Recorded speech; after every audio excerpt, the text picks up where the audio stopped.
Bom dia a todos, a paz do Senhor Jesus Cristo. Estamos em mais um vídeo, a verdade, a origem de Jesus Cristo e seus ensinamentos, que é o Salvador de todos os homens. Nós vimos em nosso último estudo, irmão, nas verdades fantásticas do Senhor Jesus Cristo, a vida após a morte, que é algo que toda a humanidade em geral busca. Ou se não busca, diz o que é que acontece. Por exemplo, muitos dizem que após a morte o corpo se extingue, se acaba-se tudo, desce à sepultura e morre. Deixa de existir. A consciência some e tudo se acaba. As pessoas que creem nisso levam como base alguns versículos na Bíblia que fala da morte como sepultura, estado final das coisas. Mas quando a Bíblia diz isso, ela não quer dizer que é o estado final do espírito. Quando ela se refere no Velho Testamento, principalmente às pessoas, ela se refere do corpo material. Desce e se extingue. O que é se extinguir? Propriamente, irmão, até o corpo não é sumir. Porque todos nós sabemos, cientificamente, que os ossos continuam até bem muito tempo. Certo? Então, a expressão vida após a morte foi muito bem detalhada, dita, ensinada e provada através dos lábios do próprio Senhor Jesus Cristo na história do rico e do Lázaro, que muitos tentam dizer que é uma parábola do Senhor. Mas uma parábola, irmãos, de algo que a gente não sabe, de algo que a gente tem ainda a conhecer, que é depois desta vida. Normalmente Jesus Cristo fazia parábola de coisas que nós já conhecemos nesta vida. Então ele fazia uma parábola para relatar outra coisa. Mas observe que as parábolas de Jesus Cristo eram de algo em nossas vidas que retratava outra. Também de nossas vidas, para conhecermos, para entendermos melhor, para chegarmos a uma conclusão maior do que Jesus Cristo está querendo dizer. Isso era parábolas. Usa uma coisa para identificar outra. Mas como pode ser uma parábola de algo que você nunca conheceu? De algo que está depois da vida? Não pode ser uma parábola. Isto aí que Jesus Cristo ensina, irmãos, é a vida após a morte. Os homens vão para outra coisa se eles quiserem. Os homens se enganam se eles quiserem. Nós vimos, irmãos, essa história verídica contada por Jesus Cristo a respeito do homem rico e de Lázaro, o mendigo. E que após a morte dos dois, os anjos levaram a alma de Lázaro para o seio de Abraão, ou paraíso, que ficava na parte de baixo da terra. E o corpo de Lázaro foi enterrado. E Jesus disse também que o rico morreu no mesmo dia e foi sepultado simplesmente. Os anjos não vieram buscá-lo, porque ele desceu direto para o lugar de sofrimento, também embaixo da terra. Exatamente porque viveu uma vida de delícia, de bem bom, não procurou saber as coisas de Deus, não procurou ajudar os outros. Certo? Ou seja, os dois foram para o Hades, céu, Tártaro, inferno, como nós conhecemos. E por que isso? Porque antes da ressurreição de Jesus Cristo dentre os mortos e a salvação garantida a todos os homens, era tudo um lugar só, irmãos. Quando alguém morria, antes de Jesus, quando alguém morria, e morria com a fé que viria o Salvador do mundo, que seguia os procedimentos de Deus, como Abraão, Isaac e Jacó, como o povo da antiga aliança, que viveram e morreram com a fé em Deus, Jeová. Quando eles morriam, eles não iam para o céu, não. Eles iam para as partes inferiores da terra. O grande compartimento estava lá embaixo, onde tinha de um lado o seio de Abraão, ou paraíso, no meio tinha um grande abismo, o poço do abismo, também chamado lá em Apocalipse, onde estão presos os piores demônios de Satanás, que eram anjos poderosos, que se converteram em demônios, na rebelião ao lado de Satanás, e do outro lado tem o lugar de sofrimentos, ou o inferno propriamente dito. Certo? Ali no seio de Abraão, embaixo da terra, os que morreram com a fé em Deus, mesmo antes da obra e ressurreição de Jesus Cristo, antes de Jesus derramar seu sangue e perdoar os nossos pecados, eles morriam e iam para ali. Era um lugar de delícias, era o paraíso. Era um lugar de descanso até esperar que Jesus Cristo fizesse o sacrifício eterno, que é o derramamento do seu sangue. O segundo compartimento era o grande abismo. 3 compartimentos que formavam todo o inferno embaixo da terra, antes de Jesus Cristo. Então, o segundo era o grande abismo, ou a grande fenda. Ou como diz em Apocalipse, o poço do abismo. Um imenso buraco negro para baixo, onde foram e estão aprisionados os piores demônios da hierarquia maligna de Satanás. Aquele alto escalão que se rebelou junto com Satanás nos céus e foram expulsos para a terra, esses só serão libertos na grande tribulação, quando Satanás pegará a chave do poço do abismo, ou seja, ele receberá a ordem para libertá-los. E nesse momento ele não pode fazer isso. E o terceiro e último compartimento fica do outro lado do poço do abismo, o chamado lugar de sofrimento, só que um pouco mais embaixo, com relação ao seio de Abraão, que ficava mais em cima, onde estavam indo todos que morressem e não estavam esperando pelo Senhor, pelo Messias, pelo Salvador, e viver uma vida sem depender de Deus. Então iam para esse lugar de sofrimento. Paraíso de um lado, o abismo no meio e o lugar de sofrimento do outro. Por isso que o rico, quando estava no lugar de sofrimento, olhou para cima e pediu para Abraão mandar Lázaro tocar com seu dedo na água e tocar nos lábios dele para diminuir o sofrimento, porque ele vivia em fogo, direto, em sofrimento. Mas Abraão diz que tem um abismo no meio, para que um que estivesse de um lado não passasse para o outro, e o outro do outro lado não passasse de volta. Então o rico queria que Abraão fizesse como os membros de muitas religiões hoje, né? Dizem que acontece isso. Ele queria que Lázaro voltasse lá para o mundo dos vivos, que é aqui onde nós estamos, e avisasse a família dele, seus irmãos, para que ele não fosse para o mesmo lugar onde ele estava. Por quê? Porque os irmãos dele faziam a mesma coisa que ele. Eram ricos, viviam como queria, tá entendendo? Curtia a vida, diziam que servia a Deus e a lei de Moisés, mas era só por servir mesmo, não ajudava o próximo, não ajudava ninguém, só queria saber de riqueza e pronto. Não eram ricos para com Deus. Então, irmãos, o que é que acontece? Abraão diz ao rico que não pode, não. Que tem a lei e os profetas, que tem a Bíblia, para que os irmãos dele sigam a Bíblia e vá para o lugar onde está Lázaro, que é o seio de Abraão, o paraíso. E o rico diz que não, pai Abraão, eles não vão escutar a Bíblia, não. Não é assim? Ninguém quer escutar a Bíblia. Eles não vão escutar a Bíblia, não, pai Abraão. Agora, se algum voltar dos mortos, aí eles escutam. Abraão diz, não. Eles vão dizer que é um fantasma, vão ter medo. Se eles não creem na Bíblia, como é que vai crer que alguém ressuscita dos mortos? Que eles sejam como todos os outros que acreditaram na Bíblia e venham para cá. Que todos que morreram façam como todos os outros que aceitaram Jesus Cristo e decidiram seguir seus ensinamentos. Se não fizer isso, ninguém pode voltar depois da morte para dar aviso a ninguém, não. É tudo mentira. Isso são enganos de Satanás, que ele usa demônios para se disfarçar das pessoas que morreram, para dizer que as pessoas é lá. Então, verdades absolutas de Jesus Cristo sobre a vida após a morte. É isso que acontece depois que você morre.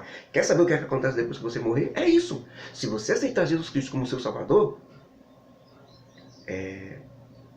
e decidir obedecer os seus ensinamentos, quando você morrer, você vai ser levado pelos anjos. Só que você não vai mais para a parte embaixo da terra. Por que não vai? Porque a Bíblia diz, com relação a Jesus Cristo, e subindo ao alto, levou cativo o cativeiro e deu os dons aos homens.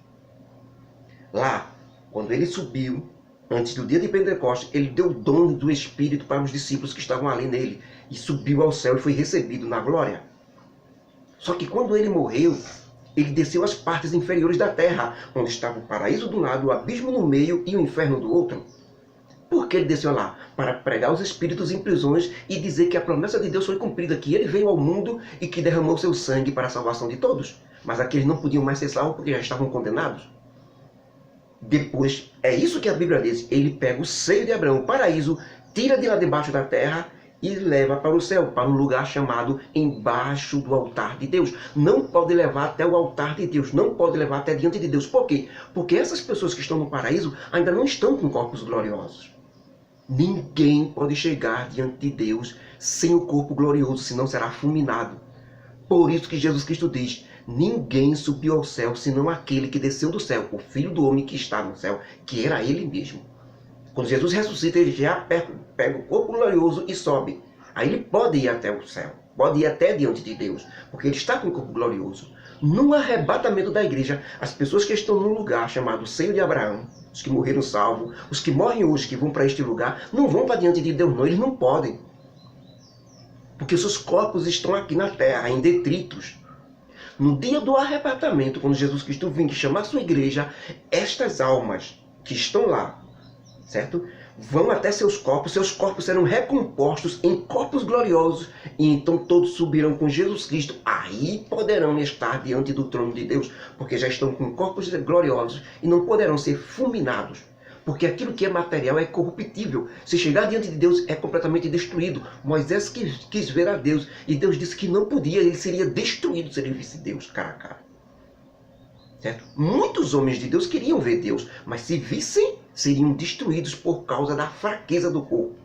Mas no dia do arrebatamento, quando todos receberão o corpo igual de Jesus Cristo, então poderão estar diante de Deus. É quando Jesus Cristo mostrará a sua igreja ao Pai. Certo? Então, é isso que Jesus Cristo quer dizer. Por que as almas? Por que as almas? Porque o homem é feito de corpo, alma e espírito. Corpo, a matéria, o corpo que vai descer até a terra, de onde foi feito do pó, do barro. Deus fez Adão. Perfeito lá. Todos os órgãos no lugar, coração, tudo. E o sangue já nas suas veias. Tudo lá. Só que o sangue não bombeava. Ele não tinha vida ainda. Era como se fosse uma imagem ali. É um corpo completamente são, sem problema nenhum. Só que não tinha vida. O que é que Deus faz? Deus desce até as narinas de Adão e sopra o fôlego de vida. O choque daquilo que é espiritual, que é Deus, o Espírito de Deus, com a matéria, que é o corpo de Adão, forma a alma, a personalidade de homem, aquilo que você é. Por isso que a Bíblia diz: o corpo desce ao pó, de onde foi feito, e o espírito volta para Deus que o deu. Foi Deus que deu o espírito e formou a alma. O homem é feito de corpo, alma e espírito. E espírito é o mundo espiritual, é Deus. Corpo é o mundo material, terra, matéria. E a alma é a junção dos dois. A junção do espiritual com o material formou a alma do homem. É a minha personalidade, eu, George, esta alma dentro. O espírito não pode ser contaminado pelo pecado do corpo, mas a alma pode. Por isso que o corpo desce para a terra, o homem peca. Aí contamina a alma, mas não o espírito que Deus deu. O espírito não pode se contaminar, mas a alma pode. Porque é uma personalidade nascida da junção dos dois. Então o corpo desce para debaixo da terra, o espírito volta para Deus, certo? Tanto o espírito das pessoas que morreram sem Deus, sem Jesus Cristo, como o espírito das pessoas que morreram com Jesus Cristo, volta tudo para Deus. Agora a alma é que vai ser julgada. A alma é você, é o que você pensa, é o que você faz. Essa é a alma, essa é você. O corpo não é você. Não pense que você é o corpo. O corpo é sua morada, a morada da sua alma e do seu espírito que Deus deu. A alma é você. É você que vai ser julgado. Então, aquelas almas que morreram com a fé em Jesus, que aceitou Jesus, que está seguindo seus ensinamentos, então vai para este lugar que já não está mais na parte de baixo da terra, já está no local chamado embaixo do altar de Deus. Embaixo, não é no céu diante de Deus, porque ali ninguém chegou ainda. Só no arrebatamento, só quando Jesus Cristo apresentar a sua igreja ao Pai, é que poderá entrar na sala do trono de Deus. Certo? O espírito volta para Deus, a alma vai para lá. E a alma das pessoas que não aceitaram Jesus Cristo como seu Salvador, que foram condenadas, vai para embaixo da terra, para o local chamado lugar de sofrimento, embaixo da terra. Agora só tem 2 compartimentos. Antes tinha 3 embaixo. Certo? Agora só tem 2. O poço do abismo e o lugar de sofrimento do lado. Por quê? Porque o paraíso, o seio de Abraão, Jesus Cristo já levou, quando subiu ao alto, levou cativo o cativeiro. O que foi o cativeiro que Jesus Cristo levou para o alto? que era que estava cativo? Era o seio de Abraão, era o paraíso que estava cativo. Como é que pode o paraíso estar cativo? Porque apesar dos homens morrer antes de Jesus Cristo morrer na cruz do Calvário e salvar, os homens que morriam com a fé em Deus, eles não podiam ir para o céu. Certo? Eles não podiam, tinham que ficar embaixo porque eram pecadores. Não tinha ninguém que perdoasse os pecados deles. Por isso eles não podiam ir. Então eles estavam num lugar embaixo. Era chamado de, apesar de ser o seio de Abraão, lugar de descanso e de delícias, era um cativeiro, estava preso ainda embaixo da parte da terra. Deus não gostava do seio de Abraão ali embaixo da terra. Certo? Então, o que aconteceu? Jesus Cristo pegou o seio de Abraão, assim que ele fez a obra da redenção, o sangue dele derramou o sangue na cruz do Calvário para perdão de... Agora sim, perdoou os pecados dos homens. Agora ele pôde pegar o cativeiro. Por isso que o versículo diz, subindo ao alto, levou cativo o cativeiro e deu dons aos homens. À medida em que distribuiu os dons do Espírito para os discípulos que ficaram na terra e subiu ao céu para a glória, Jesus Cristo levou o seio de Abraão também. Ele só não pôde levar para junto do Pai, porque senão essas almas seriam destruídas. Estão esperando o arrebatamento para ter seus corpos recompostos em corpos gloriosos e finalmente estarem diante de Deus. Mas já não estão mais na parte inferior da terra. Agora quem vai para lá, só quem vai para o sofrimento. Certo? Quem vai para o lugar de sofrimento e o abismo ainda está lá, embaixo da terra. Então, por essa verdade, irmãos, verdade em estas excelentes que nós aprendemos a respeito da vida após a morte, ensinada pelo próprio Senhor Jesus Cristo. Não é conto de fada, não é história da carochinha. Você que vem tentando descobrir o que é que acontece após a morte, tá aí a verdade. Você só não acredita se você não quiser. Você só não guarda isso se você não quiser. Você já sabe o que é que vai acontecer com você. Você está ciente do que vai acontecer com você após a sua morte. Se você agora não está com Jesus Cristo, não está procurando seguir os ensinamentos dele, faça isso imediatamente antes da morte. Porque depois da morte não tem jeito.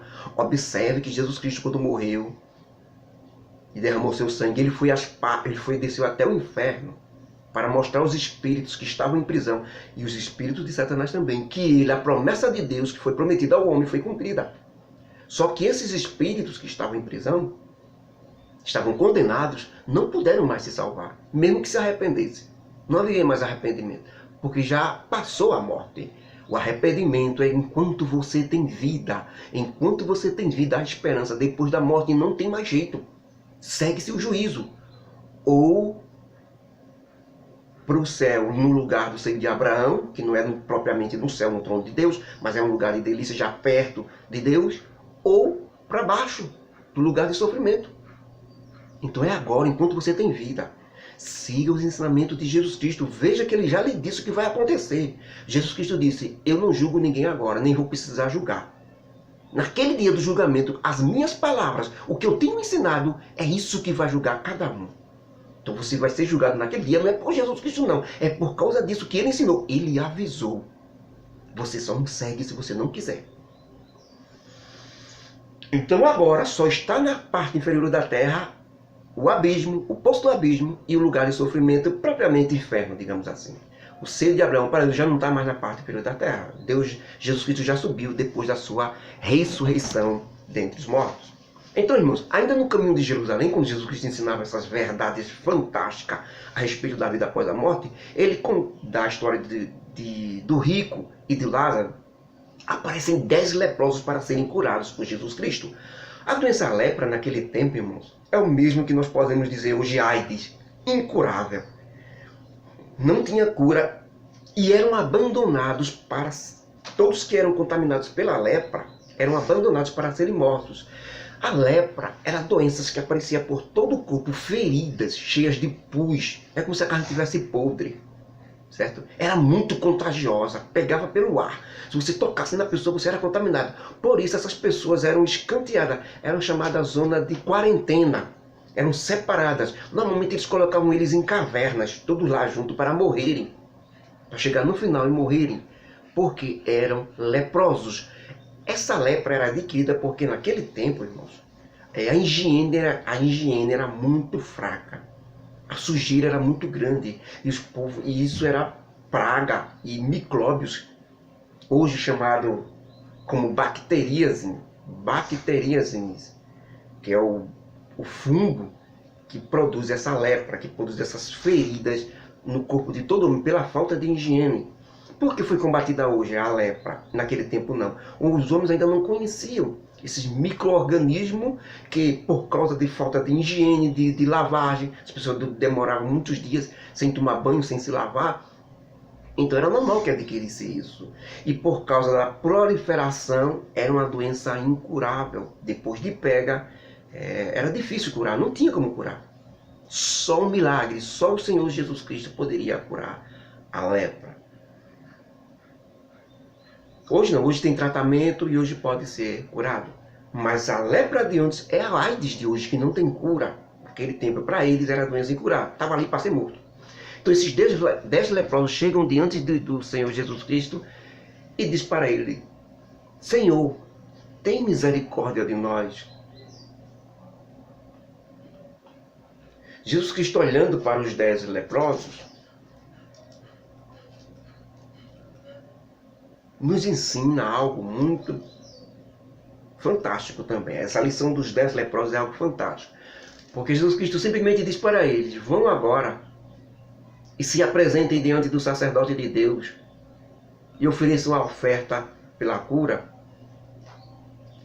É como se Jesus Cristo quisesse dizer a eles: eu quero ver se vocês têm fé. Vão, se apresentem diante do sacerdote e apresentem a oferta de agradecimento pela cura. Por que eu estou dizendo que Jesus Cristo disse isso? Eu quero ver se vocês têm fé. Porque naquele tempo, irmão, na lei de Moisés estava escrito que quando um dos filhos de Israel, do povo de Deus, pegasse a doença da lepra e Deus o curasse, o que ele fazia?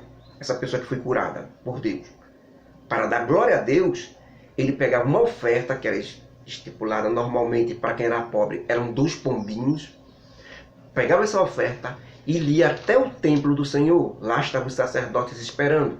Então ele ia até o templo e se apresentava ao sacerdote. O sacerdote era um homem estabelecido por Deus para examinar todas essas coisas e receber o sacrifício do povo e oferecer a Deus. Era um homem estabelecido, encarregado de fazer esta coisa, né? O agradecimento da cura do leproso, que ficou curado. Então, o leproso ia até o sacerdote, tinha que se apresentar ao sacerdote. O que o sacerdote fazia? Ele examinava o leproso e via que realmente não havia mais nenhuma ferida no seu corpo, nada, nenhum sinal da lepra. Então, o sacerdote declarava ele limpo. E ele podia entrar no meio da congregação, no meio da sociedade do povo de Deus, no meio das coisas, podia participar das coisas. Até o sacerdote dizer está limpo, ele não podia participar de nada, tinha que ser em quarentena, separado do resto do povo. Tinha que, quando era o arraial ainda, que era um monte de tenda antes de chegar em Canaã, se tivesse um leproso, era colocado do lado de fora do acampamento do povo de Deus. Ele tinha que ficar do lado de fora, porque era a lepra, uma doença incurável, podia contaminar os outros. Não é porque Deus queria separar ele, não, e deixar ele para ele morrer, não. É porque ele podia contaminar os outros. Então a ordem era deixar ele do lado de fora. Quando ele fosse curado, aí o sacerdote examinava, declarava ele limpo e ele poderia entrar no convívio do povo. Pegava a oferta dele, oferecia a Deus em agradecimento pela cura. E o que foi que Jesus Cristo fez? Fez com que ele seguisse os rituais da lei de Moisés. Jesus nunca veio desfazer da lei. Jesus veio cumprir a lei. E ele ensinava o povo a lei, como tinha que fazer, porque só ele podia fazer isso. Só ele pôde cumprir a lei. Depois que ele morre, aí ele nos dá o direito de não seguir mais a lei, porque a gente não pode cumprir. Mas ele pôde, por isso que ele seguiu todos os ditames da lei. Ele foi o homem perfeito, Jesus Cristo. O único que cumpriu a lei. Agora, não nos mandou cumprir a lei. Por quê? Porque nós não podemos. Ainda estamos nestes corpos. Se tivermos com corpos gloriosos, poderíamos cumprir a lei. Mas com esses nossos corpos nós não podíamos cumprir a lei dele. Vamos ser condenados. Por isso que ele deu a lei da graça. Agora é a fé nele e nos seus ensinamentos que nós seremos salvos e não na lei de Moisés, porque senão estaremos perdidos. A lei é boa, santa e pura, mas nós não conseguimos cumpri-la, por isso seremos condenados se tentarmos cumpri-la. Temos que seguir o sangue de Jesus Cristo, os seus ensinamentos, para podermos ser salvos. Então, esses leprosos foram lá. Jesus Cristo, vão se apresentar ao sacerdote e oferecer a oferta pela cura? Eles foram. O fato da autoridade de Jesus Cristo dizer isso, irmãos, eles sabiam que Jesus Cristo curava paralíticos, curava leprosos, curava tudo. Eles tinham fé. A fé deles era tão grande que eles não precisou nem se examinar para saber. E a cura deu? Eles foram leprosos ainda. Mas eles creram tanto na palavra, vão e se apresente ao sacerdote, que para eles a cura já tinha feito. Para eles, irmãos, é essa fé que Deus quer, irmãos. Quando Deus disser alguma coisa é assim, a gente já considerar. Então eles se apresentaram. Quando eles se apresentam diante do sacerdote, a pele deles fica limpa como de um bebê. A Bíblia diz. Porque foi a fé que salvou eles. Só que no retorno, irmãos, eles quando retornaram, depois que eles foram curados, quando se apresentaram diante do sacerdote, o sacerdote examinou e viu, todos eles estavam curados. Pele limpa, perfeito. E ofereceram uma oferta pela cura. Então retornaram. Só que ninguém foi agradecer. Aldeias de samaritanos. Principalmente um deles era dessa aldeia de samaritano. Esse foi que ficou com a consciência pesada. Ele viu que Jesus Cristo curou eles, mandou eles, deu aquela bênção, ficaram tão alegres, deram glória a Deus, mas não voltou para agradecer. Mas este, com a consciência pesada, disse, não, vou voltar. E voltou até Jesus Cristo e chegou lá, se ajoelhou diante de Jesus Cristo, deu glórias a Deus e agradeceu pela sua cura. E Jesus Cristo olha para ele e disse, não foram 10 os que ficaram limpos ou curados da lepra? Onde estão os outros 9? E o pessoal que estava ali, os discípulos que estavam ali, disse, ninguém voltou para dar glórias a Deus. Então todos responderam, não, mestre, somente este estrangeiro que agradeceu. Então disse Jesus Cristo ao leproso, levanta-te, vai para a tua casa, a tua fé te salvou. Somente este estrangeiro, por que estrangeiro? Porque era um samaritano. Talvez os outros não fossem samaritanos, fossem do povo de Deus, mas não agradeceram. Do povo de Deus, mas não agradeceram. Mas o que era estrangeiro samaritano, agradeceu. São lições ou não são? A Bíblia diz, e serdes agradecidos. Ontem mesmo eu agradeci a Deus demais pelo fato de ter conseguido algo que poderia não ter. Mas eu tive isso. Eu quis reclamar porque não foi o suficiente. Eu pensei em reclamar, irmãos, porque não foi o suficiente para sanar tudo que eu precisava. E quando eu pensei em dizer, mas por que não pude? Como é que pode, num só dia, eu pegar tanto e ficar sem nada? Depois eu me lembrei. E se eu não tivesse nem tanto? Se Deus não tivesse me adquirido nem esse tanto, a minha situação não era pior? Então eu tive que, do fundo do coração, agradecer a Deus por ter ficado sem nada, mas por ter tido aquilo e poder suprir as necessidades. Que Deus nos abençoe, irmãos. Que Deus nos ajude. Que Deus nos faça agradecidos. Não só por ter a mais, mas agradecido por ter o suficiente para viver. Assim como disse o apóstolo Paulo, tendo com que comer e com que nos vestir, estejamos com isso contentes. E como disse o próprio Jesus Cristo, dai-nos o pão de cada dia. Estejamos alegres, satisfeitos e agradecendo a Deus. O que ficou faltando para que eu resolva a situação, na próxima eu consigo resolver. Mas que eu seja agradecido a Deus pelo que Ele fez comigo. Porque se eu não tivesse isso, a situação seria pior. Que Deus nos abençoe, que Deus nos guarde e nos ajude, irmãos. Que a graça do nosso Deus, o amor do Pai, a consolação do Espírito Santo estejam nos ajudando, nos fortalecendo a cada dia mais. Em nome do Senhor Jesus Cristo. Amém.